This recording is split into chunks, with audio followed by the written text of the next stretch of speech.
Project lifecycle. Does such a thing exist?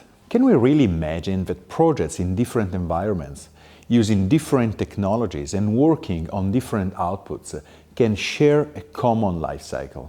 It is quite simple to imagine that every company has got its own project lifecycle, or even more than one, depending on the project's typology, the degree of innovation, etc. For example, car manufacturers know they have to design different components, like a gearbox or the cockpit. They must take care of performances, like the aerodynamics, and manage different phases, like the integration, the crash test, and the commercialization. It is easy to understand that companies producing different products, like helicopters, or delivering services like a bank, will have their own life cycles, which encompass all the previous knowledge they developed in the field. What is more interesting, though, is to understand that there is a common project life cycle for each project, not depending on the different outputs, companies, or industries.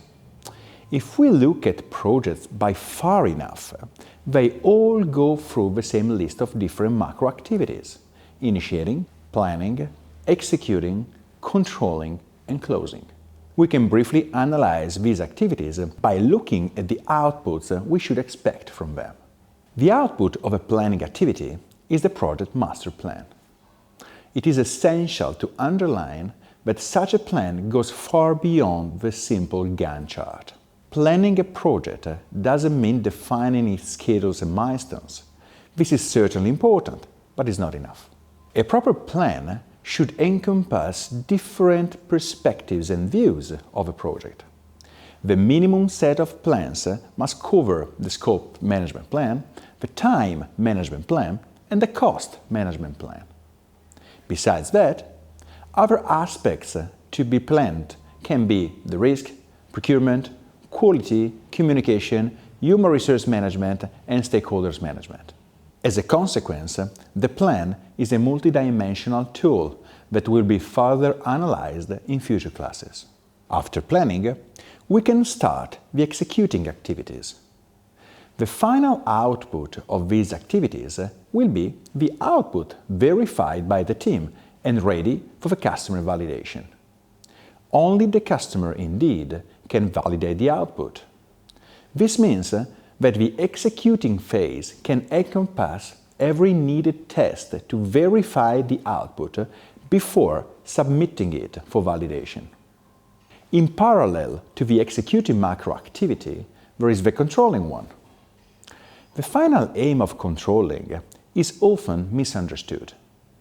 One could think that the final objective of controlling is to assess if a project is ahead or behind schedule, and over or under cost.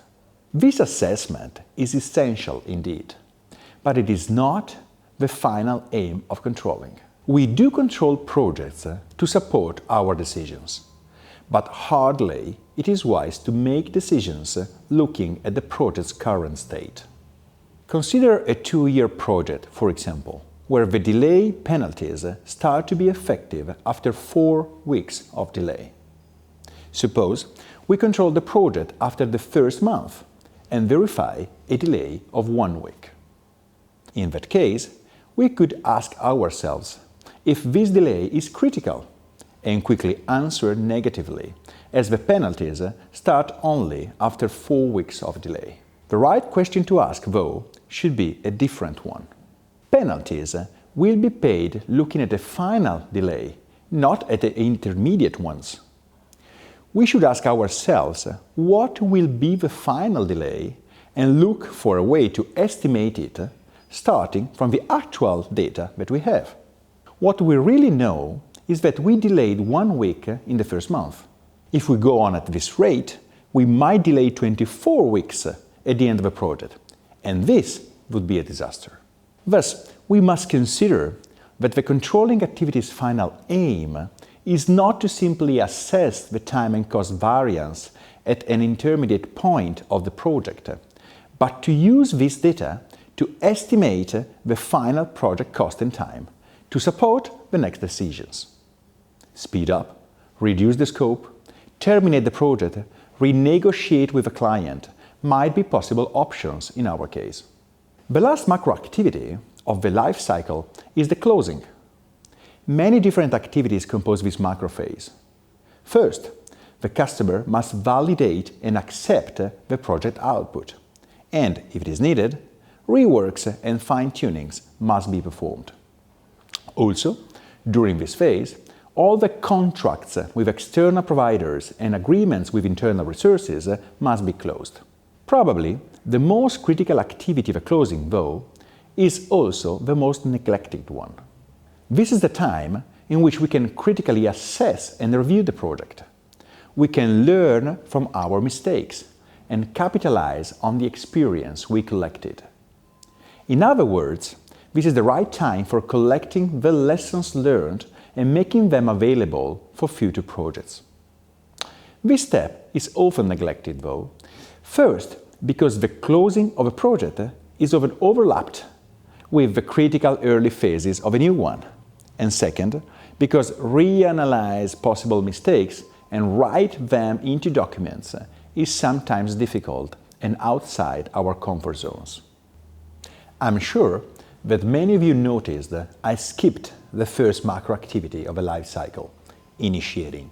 I wanted to discuss it as last because of its nature. If all the other macro activities are under the project manager's direct responsibility, this first one is not.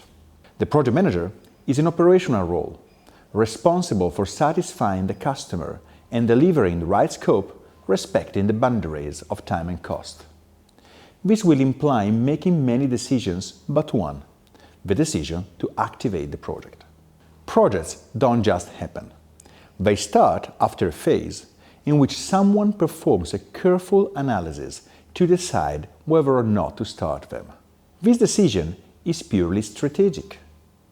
Companies and organizations do not have infinite resources. Doing a project, in many cases, implies not doing other possible alternative ones. Even if we do not currently have an alternative, choosing to commit our resources to an initiative will block us from the possibility of accepting other ones in the future period of time.